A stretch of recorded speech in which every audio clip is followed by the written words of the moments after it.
It was a foggy morning in Rural Hall, North Carolina. I was set up for the Yadkin Valley Railroad's mainline train number YV1, powered by 3 of their SD60Ms. These 3 SD60s were part of a 14-pack order by the railroad's parent company, of which 6 were distributed to the YVRR with 5 in active duty. The 3 beasts had been brought to a standstill in order for YV1's crew to stop by the Rural Hall yard office and start up some jeeps in order to perform some switching maneuvers. This was the first time I had seen a railroad crew leave a power set running while they simultaneously used a second set to shuffle around.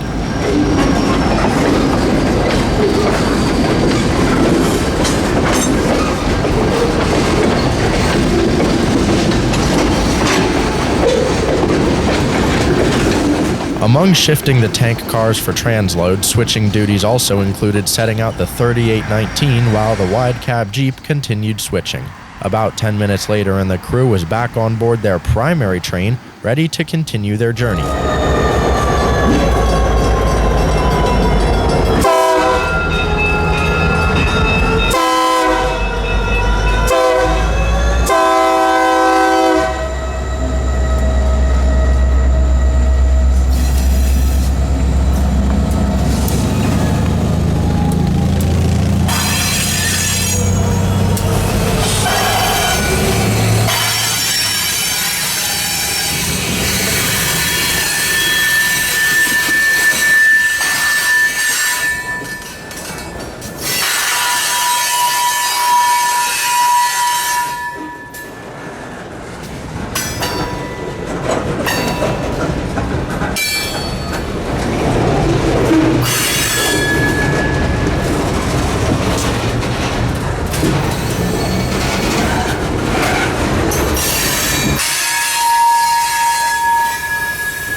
Or at least I thought.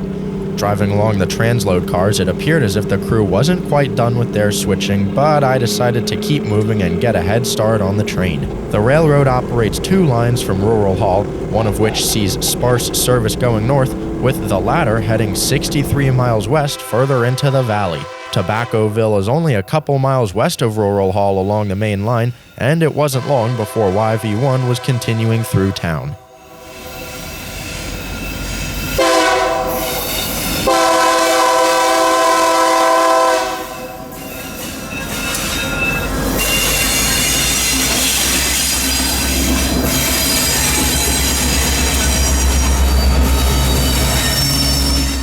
Or what's left of YV1 at least. Apparently there were no cars moving west on this Friday afternoon, but I knew the train would be moving through the engine shops at Donaha, where the railroad keeps its unused power.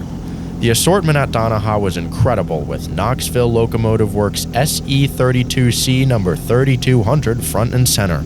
Not to be outdone is SD60M number 8781, one of only a few EMDs in existence still dressed in CSX's hockey stick paint scheme. Unfortunately, 8781 hasn't moved in about 2 years, but it's still awesome to look at. It wasn't long until YV1 was blasting its horn, only adding to the unique power in Donaha.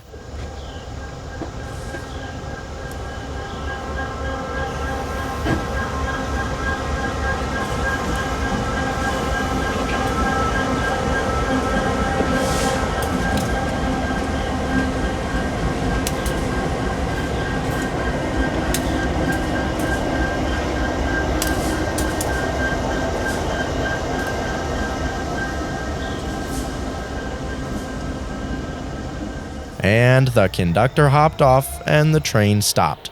This was the beginning of about 90 minutes of shuffling power around in Donaha, first starting with the railroad's only other wide cab Jeep.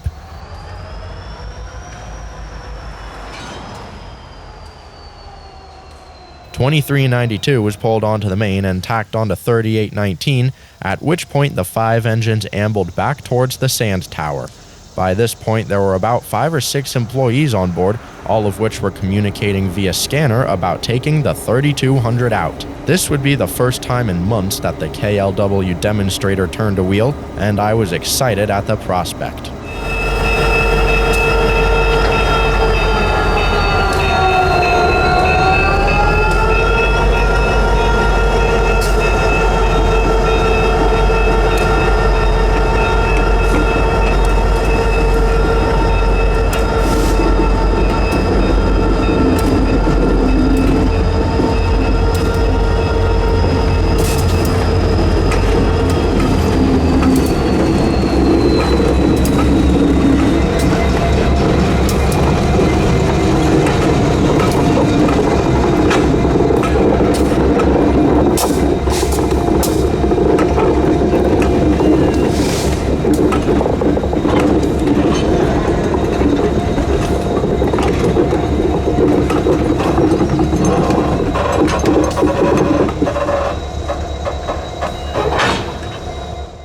railroad was playing musical engines, putting the 6 axles back on the main, and then continuing with the yard power.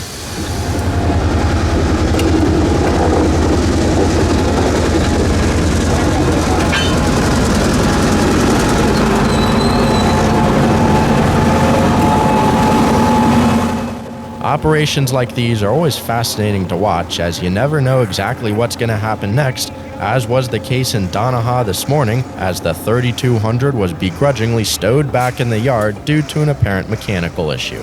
Well, that was exciting while it lasted, but at least now I could watch a wide cab Jeep leader in action. After sidelining the 3200 for the day, the decision was made to top off 2392's sand and continue shuffling power. These GP40-2 LWs are of Canadian heritage and are on the Railfans extinction list in 2021.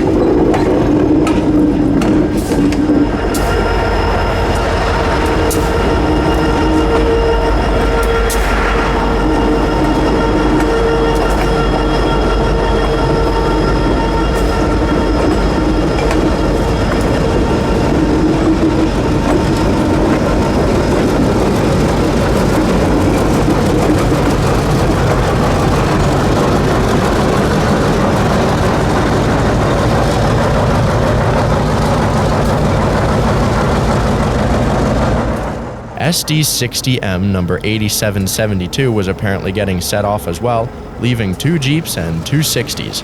I got excited and thought the 2392 would be leading west, but the scanner announced otherwise, and I set up a quarter-mile east of the shops to watch YV1 head back for Rural Hall. Fridays are usually kind of light on the YVRR, but I was happy to have seen an extensive amount of switching operations, especially since they involved such a unique assortment of locomotives. Luckily for me, I got word that 3200 was soon to be reactivated, and took a day to chase the beauty along the Yadkin Valley system shortly hereafter. Thanks for railfanning with me today, and don't forget to tune in for my epic chase of the railroad's SE32C coming soon.